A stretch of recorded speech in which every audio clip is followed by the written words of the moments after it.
Queria começar hoje a nossa reflexão e a gente está na série chamada Gratidão e a gente cantou Não Importam as Circunstâncias, né? Eu antes de entrar estava ali atrás e o Felipe, meu filho, chegou para mim e falou assim: pai, você tem que colocar como é o nome desse negócio aqui? iPad no meio do salão.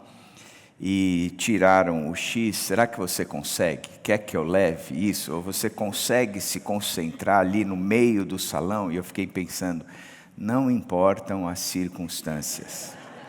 Te louvarei, criei o menino e agora ele me acha um velho obsoleto, né? Não importam as circunstâncias. Depois ainda me dá um abraço e diz, te amo, viu? Aí sai fora, eu falei, obrigado, Fê. Estamos juntos nessa caminhada, mas você vai cuidar de mim. A terapia da alegria e do contentamento, Filipenses 4, de 4 a 14, a gente vai se concentrar nesse texto de hoje, e a gente vai aprender o que é alegria, o que é contentamento, e como é que a Bíblia trabalha isso na nossa vida, e como é que nós podemos aplicar isso de forma prática, bem prática mesmo, né? A alegria é a resposta emocional profundamente estável ao fato de que estamos em Cristo. Isso é alegria. Quando a gente diz a alegria no Senhor, eu estou profundamente estável emocionalmente pelo fato de que eu estou em Cristo. A alegria, ela não exclui o sofrimento, mas ela inclui a presença de Deus. Isso é alegria. A gente está na presença de Deus e entende quem é Deus e o que Ele faz, eu estou alegre por causa disso. Contentamento é descansar naquilo que Cristo fez e prometeu, não no que eu tenho ou deixo de ter. É uma fé treinada para ver a Deus em tudo e não apenas em boas coisas ou coisas boas. É a rara joia da aceitação alegre da vontade de Deus.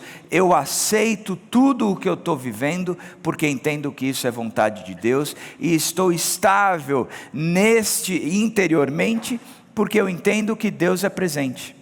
Isso é alegria e contentamento, ou seja, contentamento é o coração descansado, e a alegria é o coração celebrando.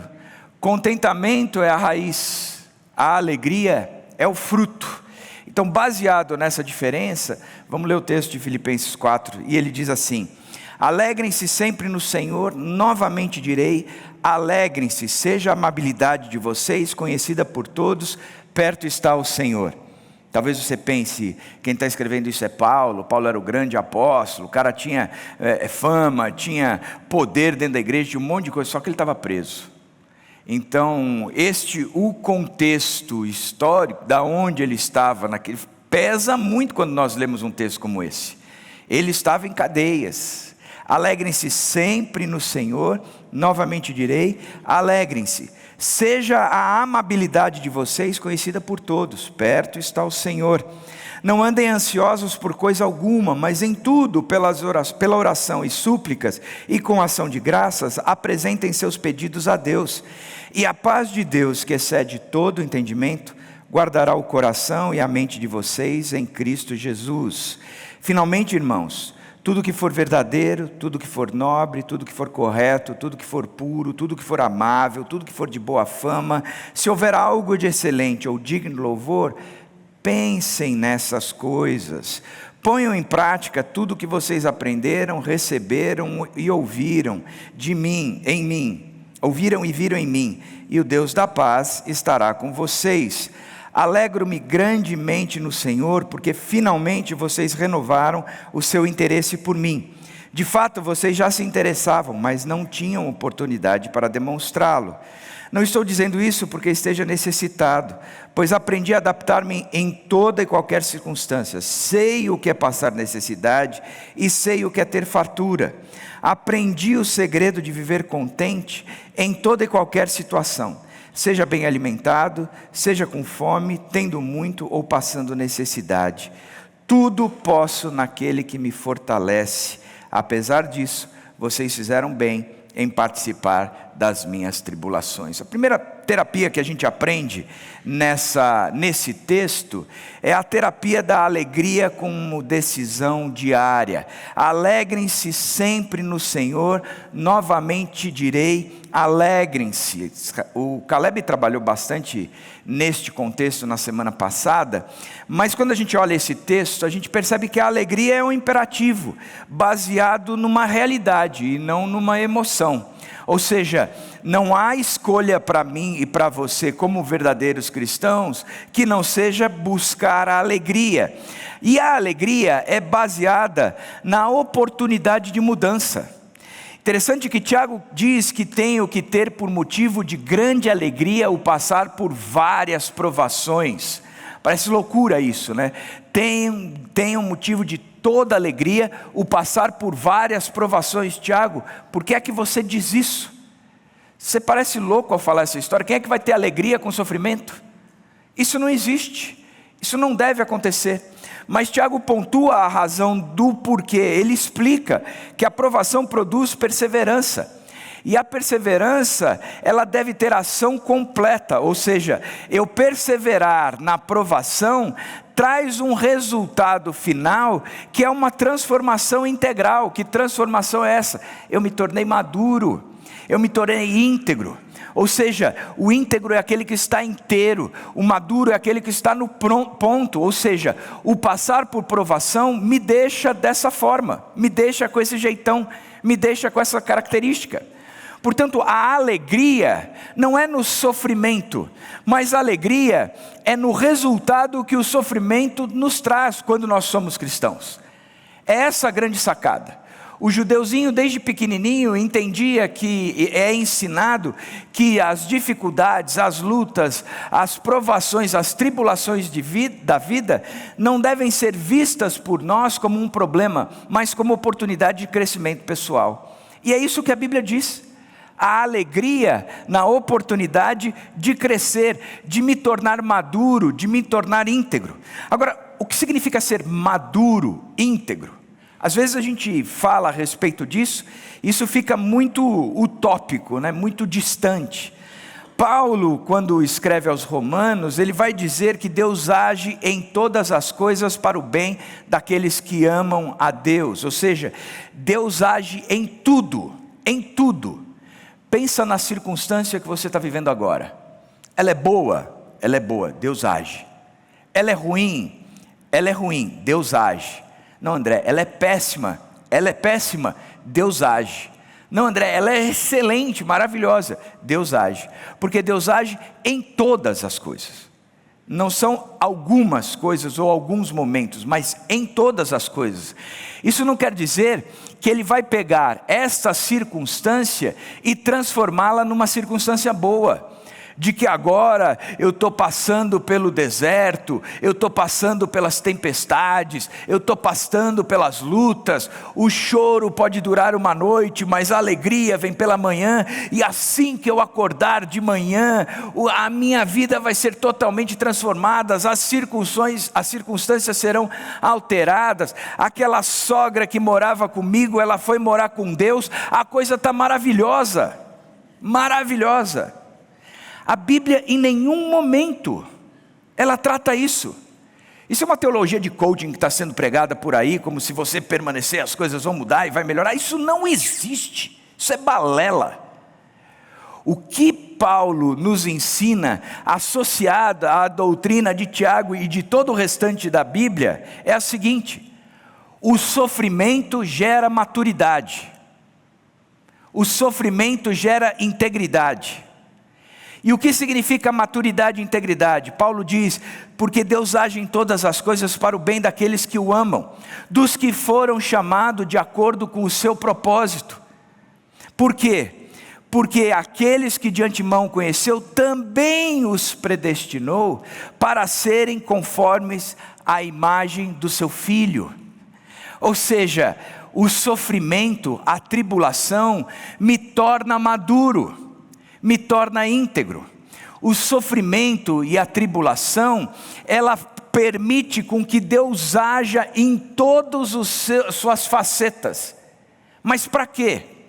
O que é essa integridade? O que é essa maturidade? É você se tornar parecido com Jesus Cristo.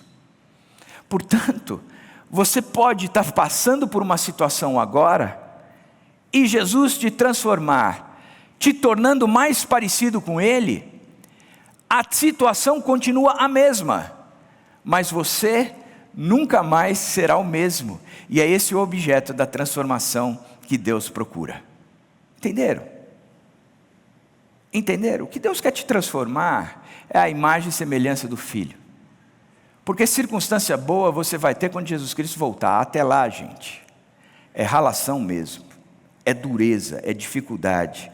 O John Stott observa que o verbo alegrem-se sempre no Senhor, ele está no imperativo, porque a alegria é um ato de fé.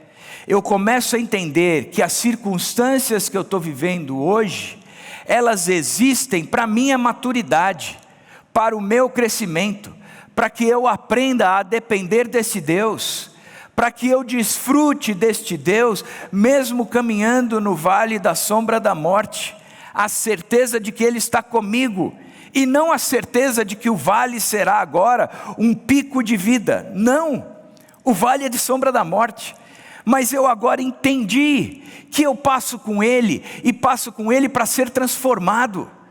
E se é para ser transformado, a minha alegria é porque eu estou sendo moldado à imagem do Filho. Então que venham as lutas, porque elas vão me transformar. Que venham as lutas, porque elas trarão coisas boas para mim. Portanto, alegrem-se.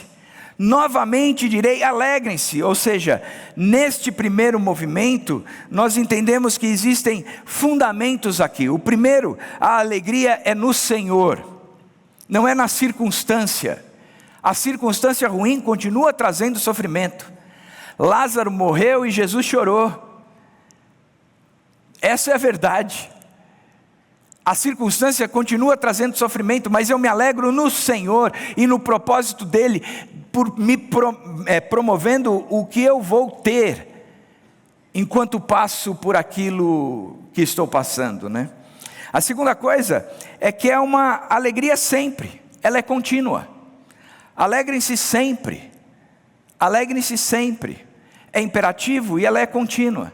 E a terceira coisa é que ela é anunciada com uma ênfase dupla. Alegrem-se sempre no Senhor. Novamente digo, alegrem-se. Ou seja, Ele está reafirmando algo que precisa ser interiorizado por nós, porque Ele sabe que não é fácil, porque Ele sabe que não é simples, porque Ele sabe da dificuldade que existe. Portanto, Paulo sabe, então ele repete, reafirma, alegrem-se sempre no Senhor. Novamente direi, alegrem-se. A alegria, ela é um antídoto para a leitura distorcida da vida. Eu enxergo a vida como sofrimento, e eu passo a enxergar a vida como uma oportunidade de crescimento. Portanto, a alegria é um antídoto para esse sofrimento. Quando o coração insiste em interpretar tudo como uma ameaça, a alegria chega e ela redefine o foco, porque ela deixa de ser uma ameaça, mas ela passa a ser uma oportunidade, porque eu nessa situação, eu posso aprender a ser parecido com Jesus Cristo. E nessa situação é que eu tenho o privilégio de me tornar maduro e íntegro, porque Deus age em todas as coisas para o bem daqueles que o amam. E é esse o movimento que eu estou vivendo agora. A segunda terapia é a terapia da mansidão como postura preventiva, né? Paulo diz, seja a amabilidade, a mansidão de vocês conhecidas por todos. Perto está o Senhor. Por que a amabilidade? Porque a mansidão faz parte da terapia. Por quê? Por que você acha? Numa crise que a gente enfrenta pela frente, numa dificuldade, você está trocando o pneu do seu carro e o macaco cai. Qual é a tua reação inicial? Amabilidade, mansidão. Você olha para aquele macaco e diz, coisa querida do meu coração, olha para aquele pneu furado e diz: benditos és, ó prego que entrou no pneu do meu carro, a essa hora da manhã. Você olha para sua mão toda suja e diz: que coisa boa. Adoro. As mulheres acabaram de fazer a unha, estão com a unha de silicone, é isso? Gel, a unha de gel. Nós homens não fazemos ideia o que é unha de gel. Unha de gel para a gente é quando a gente enfia o gel na unha e passa na cabeça, né? Unha de gel. Qual é a reação que nós temos quando uma coisa ruim acontece? É a raiva, a ira, o começar a praguejar o tempo todo, né? Porque a maior parte da nossa ansiedade, ela é fruto, ou ela nasce de tentarmos controlar as pessoas e situações. Essa é a grande verdade. A nossa ansiedade nasce porque a gente quer controlar situações e pessoas. E quando se perde o controle, a reação imediata é aflorar a insatisfação com a situação de forma clara, agredindo pessoas e agredindo situações. Mansidão é reconhecer que eu não preciso vencer todas as batalhas. O Senhor está perto. Isso é legal, né? Seja a amabilidade de vocês conhecida por todos. O Senhor está perto. Essa é a grande característica da salvação. A gente não caminha mais sozinho. O Senhor está perto. Ele está aqui comigo. Ele está passando aqui comigo. Ele é quem controla tudo. Então é um exercício da amabilidade, né? Por quê? Porque toda vez que isso falha, ele demonstra uma falha de identidade. Eu creio que eu estou no controle. Eu preciso ir para Efésios 1 e 2 e entender a minha identidade com Cristo. E entender quem eu sou em Cristo. E entender quem Ele é. A partir daí, eu sei que Ele está no controle. E todas as coisas agem para o bem daqueles que amam a Deus. Portanto, eu tenho que aprender a me controlar. Não é a circunstância e a situação, mas é aprender a me controlar, a reação que tenho a essa circunstância toda. O coração ansioso quer sempre provar a sua identidade, quer sempre provar que está no controle. A mansidão é fruto de quem entendeu que a sua identidade está segura em Cristo. Quando você abre mão do controle, o controle desinflama. Para de comer glúten, porque o teu intestino está inflamado. Para de comer lactose, beber ou comer lactose, porque o teu estômago está inflamado. Quantos já ouviram essa frase? Quem não levantou a mão é porque não vive nesse mundo. Porque isso todo mundo diz. Você quer parar com o glúten. Cara, o glúten é coisa dos céus. Deus que criou. É bom pra caramba. E eu sei que todas aquelas que estão contra mim agora, eu quero que vocês aprendam a ter mansidão. É por isso que estou falando o que estou falando agora, porque glúten é coisa boa. Um pão, gente. Um pão faz parte da ceia. É coisa boa. Então é verdade, você olha e diz: ok, eu não estou no controle. Eu não estou no controle. Portanto, a minha reação tem que ser característica de quem não tem controle nenhum. É caracterizada por quem não está no controle. Eu abro mão e vou reagir de forma mansa. Vou reagir de forma tranquila, reconhecendo que eu não preciso vencer todas as batalhas, mas que perto está o Senhor. O texto continua falando de uma terceira terapia, a oração como troca de fardos.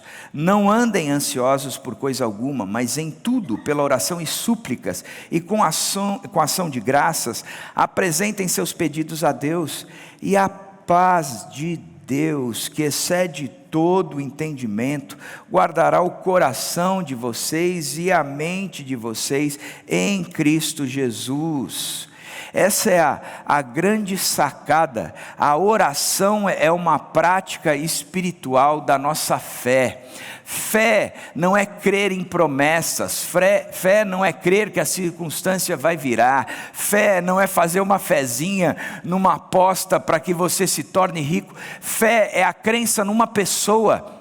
Hebreus 11 diz que fé é a certeza das coisas que não se veem, a convicção dos fatos que não se revelam, e nós pegamos a definição de fé a partir de que nós temos a certeza que essas coisas acontecerão. Mas ele começa dizendo que sem fé é impossível agradar a Deus. Portanto, fé é algo que agrada a uma pessoa, porque a fé é nessa pessoa e não no que foi dito. Eu só creio no que foi dito porque foi essa pessoa quem disse. Portanto, quando eu vou orar, a minha oração, que é uma oração baseada na fé, é uma conversa com essa pessoa. É a certeza de que ela está junto. E ainda digo mais, se eu entendi que todas as coisas cooperam para o bem daqueles que amam a Deus, e as circunstâncias acontecem na minha vida hoje, para que eu seja transformado à imagem de Jesus Cristo, a minha oração, a minha conversa com essa pessoa, ela tem que se fundamentar muito mais nas mudanças que precisam acontecer dentro de mim, do que nas mudanças que precisam acontecer fora de mim. Porque o objetivo de transformação nunca foi e nunca será de circunstância. Nunca foi e nunca será pelo próprio exemplo de Jesus Cristo, ajoelhado no Getsemane, dizendo: Pai, se possível afasta de mim esse cálice, mas que não seja feita a minha vontade, sim a tua. E o cálice não foi afastado. Portanto, não adianta necessariamente eu pedir por transformação de situação, mas a minha oração deveria ser por transformação daquilo que eu sou. Aprender a ser e desfrutar a mansidão, a espelhar da mansidão, a me tornar parecido com Jesus Cristo. Portanto, a minha oração deveria ser muito mais uma oração de foco da transformação interna, do que das mudanças exteriores que precisam acontecer na minha vida. Agora pega a sua lista de oração e seja sincero. Você foca onde? No emprego novo, no marido novo, na esposa nova, na sogra. Você sabe. Aí você vai pedindo, você vai pedindo. Agora, quem é que chega diante de Deus de fato, com o foco dizendo: Senhor, essa situação está muito difícil. Eu não queria que fosse essa situação, mas eu preciso mudar o meu coração. Eu preciso que o amor, a paz, a alegria, a bondade, a benignidade, a fidelidade, a mansidão me dominem. Eu estou numa situação complicada como essa, e eu preciso que o Senhor me ensine a perdoar. Porque perdoar é uma transformação integral. Não é eu perdoar e te deixo lá. É perdoar e ir lá. Só isso. Essa deveria ser a minha oração. Portanto, quando nós oramos, e o texto diz: não andem ansiosos por coisa alguma, a solução para a ansiedade, primeiro é a oração, é a entrega, é pegar aquilo que está me deixando ansioso e colocar diante de Deus. O segundo é a súplica. A súplica é essa oração quando externa todas as minhas emoções, todas as minhas fragilidades. Eu me mostro diante de Deus vulnerável. Portanto, eu oro colocando o pedido, mas eu também coloco a minha vulnerabilidade diante do Senhor por intermédio das minhas súplicas. E aí ele vem com a ação de graças. A ação de graças é a memória das obras de Deus, é aquilo que Ele já fez, e porque Ele já fez inúmeras vezes no passado, eu agora posso descansar o meu coração, que aquilo que eu estou colocando como oração, externando a minha vulnerabilidade, eu sei que Ele cuida, porque Ele já fez isso inúmeras vezes no passado, e eu estou sendo grato por todas essas vezes que Ele fez no passado. E lá na frente eu vou colocar essa circunstância também como uma memória de gratidão por aquilo que Ele fez agora. Portanto, a oração como troca de fardo. Eu tiro a minha ansiedade e eu coloco em oração diante de Deus. E aí a gente consegue entender que quando a gente vai ao Senhor, a gente troca de fardo, porque estamos cansados e sobrecarregados. Nós podemos pegar o nosso fardo pesado e trocar com o fardo leve e suave que Ele carrega, porque é isso que Ele faz. E é esse o Deus que a gente trabalha, e o resultado é que a paz de Deus, que não depende de resposta ou de mudança de circunstância, a paz de Deus, ela vai guardar a minha mente e o meu coração. A paz de Deus. E paz, biblicamente falando, nunca é a ausência de guerra, mas é a harmonia. E a harmonia com Deus, a harmonia consigo mesmo, a harmonia com a circunstância, ela vai guardar a minha mente e o meu coração. Você está passando por algum momento muito difícil, muito complicado? Talvez você esteja ansioso e pouco amistoso, porque você é que está no controle. E o que você precisa fazer agora é um exercício de pegar o seu problema e entregar para Deus, apresentando a vulnerabilidade em que você se encontra, mas trazendo à memória o Deus bom que Ele é. E saiba, Ele não vai mudar a circunstância. Você não tem garantia nenhuma disso. Mas você, Ele muda. O objeto de transformação é você. Quarta terapia, a reeducação da mente. Reeducação da mente. Tudo que for verdadeiro, nobre, correto, puro, amável, de boa fama, excelente ou digno louvor, pensem nessas coisas. Ponham em prática tudo que vocês aprenderam, receberam, ouviram e viram em mim. Ok? Como é que nós podemos mudar emoções? Emoções são fruto das nossas crenças. Eu creio em algo.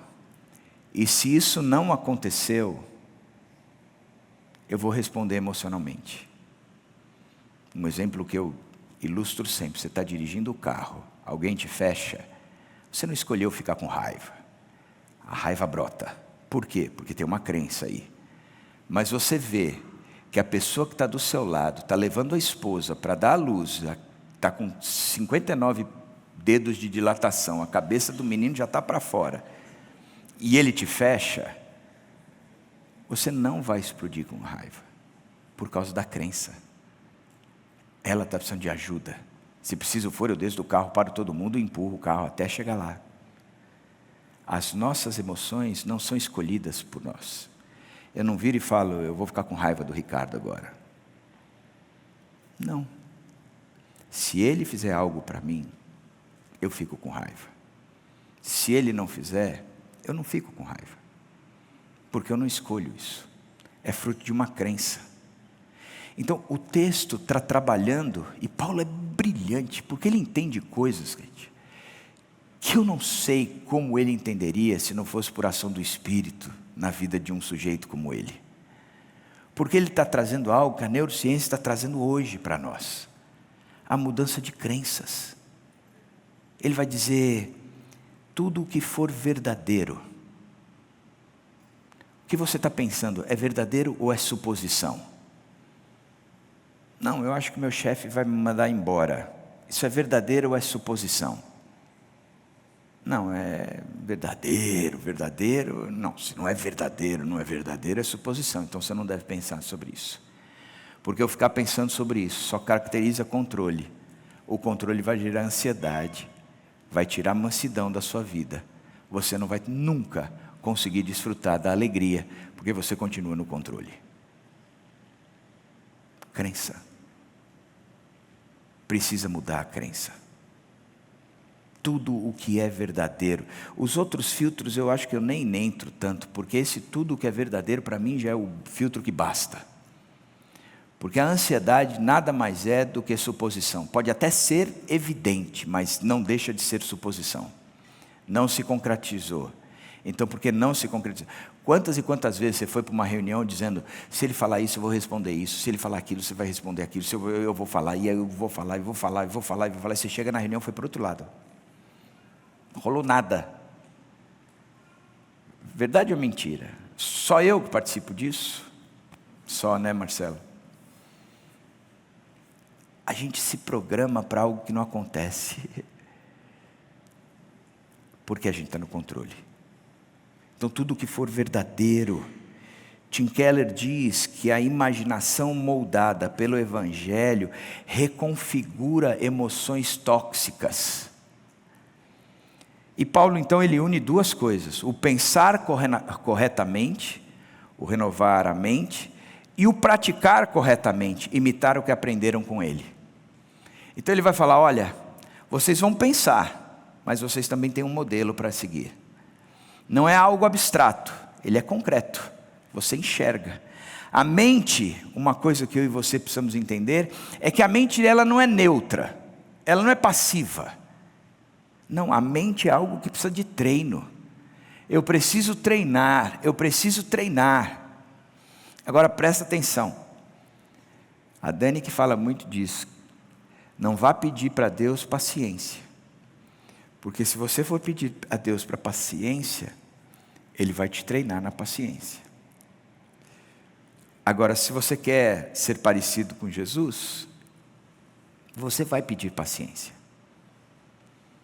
porque a paciência vai te tornar mais parecido com Jesus, porque é fruto do Espírito. Então, há a necessidade da reeducação da mente, de olhar para a Bíblia e crer no que a Bíblia diz e trazer isso como certo. Eu não estou no controle, Deus está.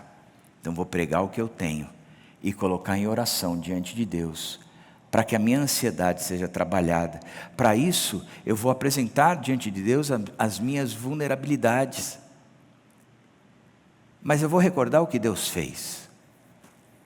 Mas enquanto isso, enquanto eu estou sendo lapidado, eu também estou trabalhando a minha mente, educando a minha mente a enxergar as circunstâncias diferentes, de forma diferente, a aprender que o que Deus está transformando sou eu e não o outro, sou eu e não a circunstância. Portanto, a reeducação da mente ela é fundamental.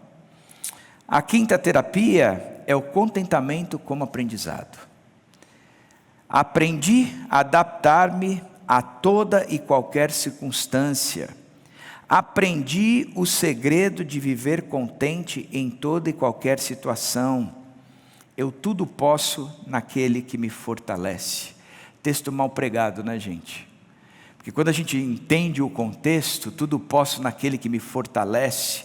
Eu estou com um chefe muito complicado, eu tudo posso naquele que me fortalece. Meu carro está quebrando e eu sei que Deus vai trocar o meu carro por um carro novo, porque eu tudo posso naquele que me fortalece.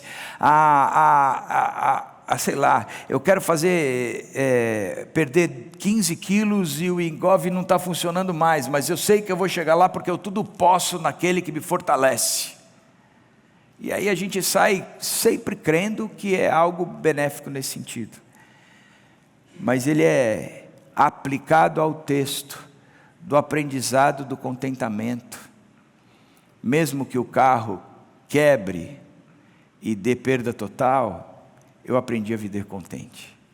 Mesmo que o meu chefe continue sendo meu chefe e piore, eu aprendi a viver contente. Mesmo que eu não emagreça com o Engov, eu aprendi a viver contente. E nesse caso, menos rico também, né? Mas eu aprendi. Porque Paulo ressalta 2 vezes a ação aprendi.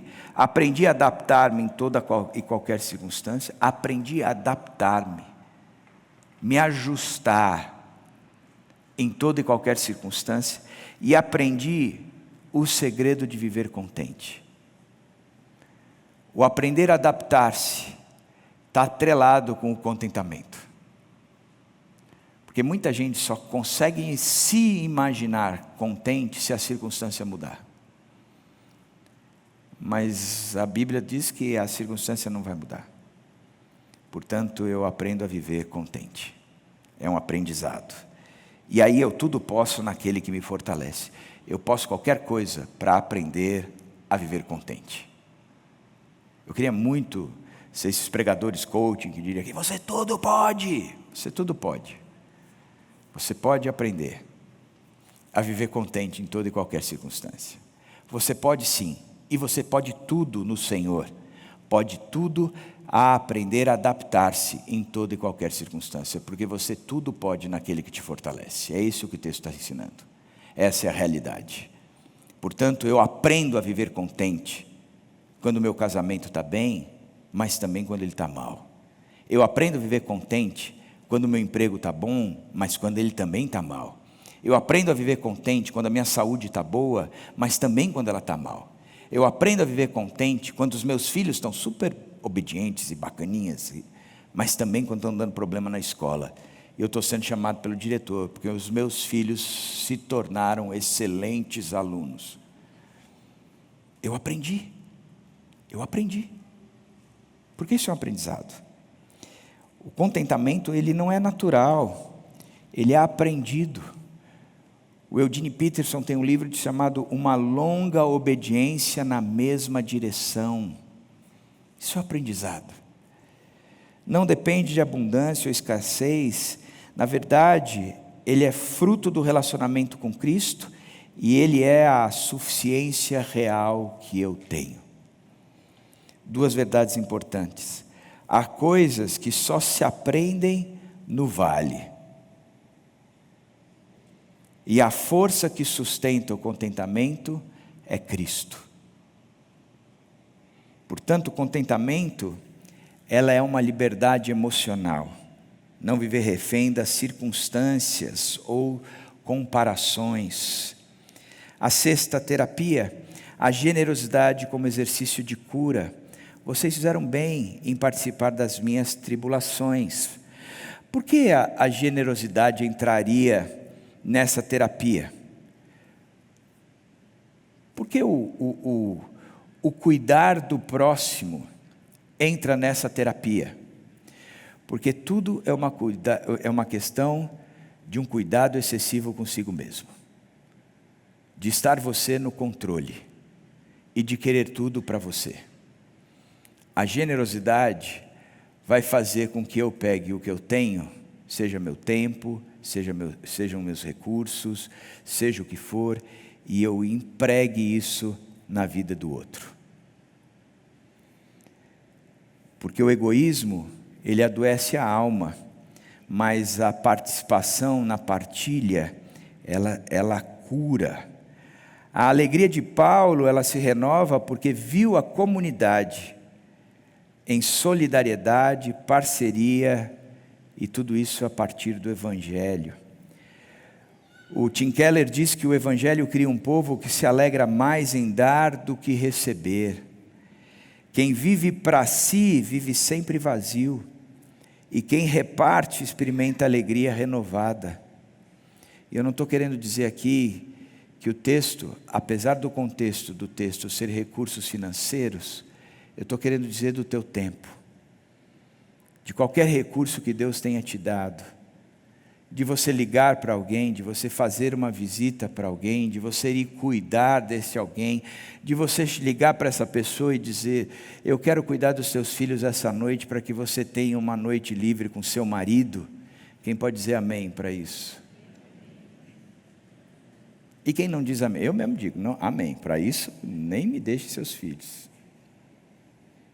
Acabei de liberar os meus para quê? Para cuidar dos teus? Palhaçada.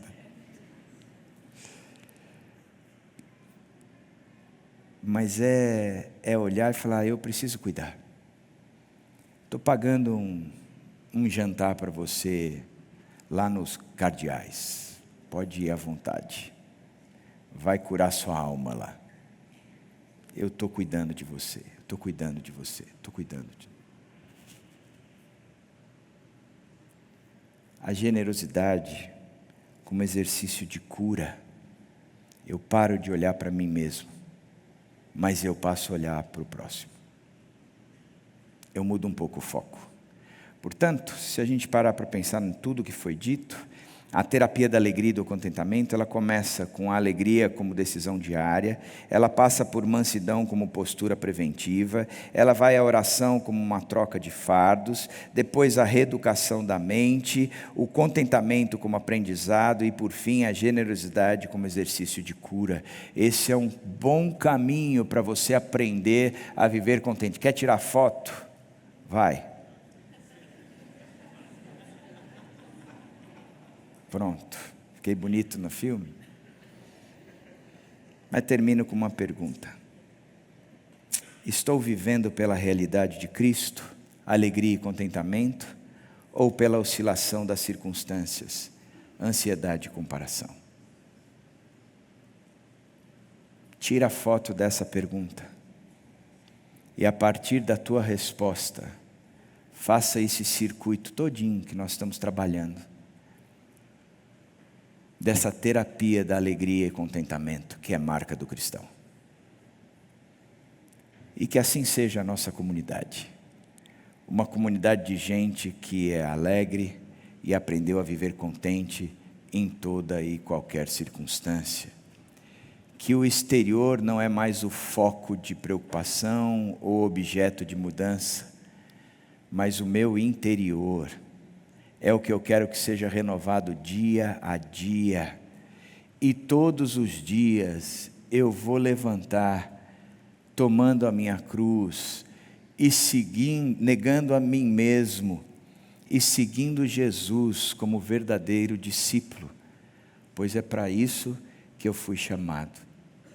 E que assim seja na sua vida, em nome do Senhor Jesus Cristo. Oi, eu sou a Priscila e hoje nós vamos lembrar e agradecer por essa igreja acolhedora e pelos movimentos de Deus na sua vida, que se envolve, que se engaja, seja nos pequenos grupos ou na integração.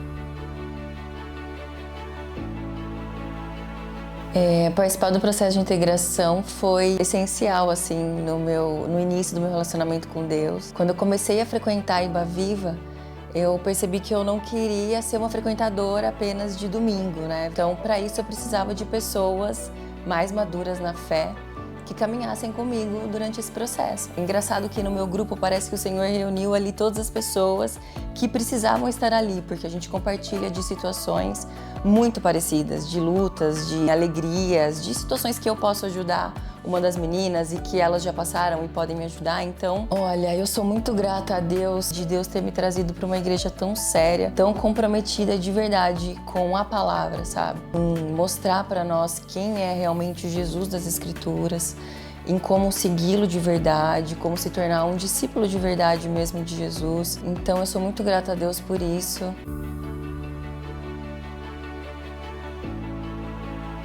Acho que a primeira vez que a gente pisou no pequeno grupo, eu e a Gi acabado de casar, então algo que foi muito importante pra gente foi estar caminhando com pessoas, algumas que estavam no mesmo momento de vida que a gente, muitas pessoas casaram num período próximo do que a gente casou, e outras que já tinham passado por essa fase, já estavam com filhos e por aí vai, então poder viver esse começo de nova vida num grupo onde a gente podia ser acolhido, podia ser ouvido, podia compartilhar experiências, podia ver o que a gente queria, o que a gente não queria pro nosso casamento também. Acho que facilitou muito a gente amadurecer, e amadurecer bem, assim.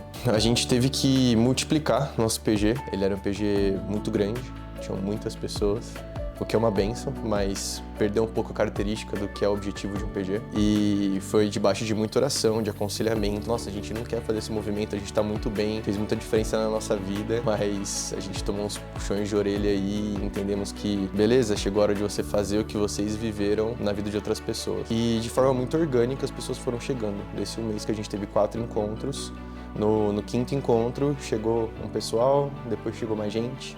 E foi chegando, e em um ano de PG que a gente fez há pouco tempo atrás, a gente está com 25 pessoas já orando e torcendo para Deus levantar novos líderes para a gente fazer uma nova multiplicação.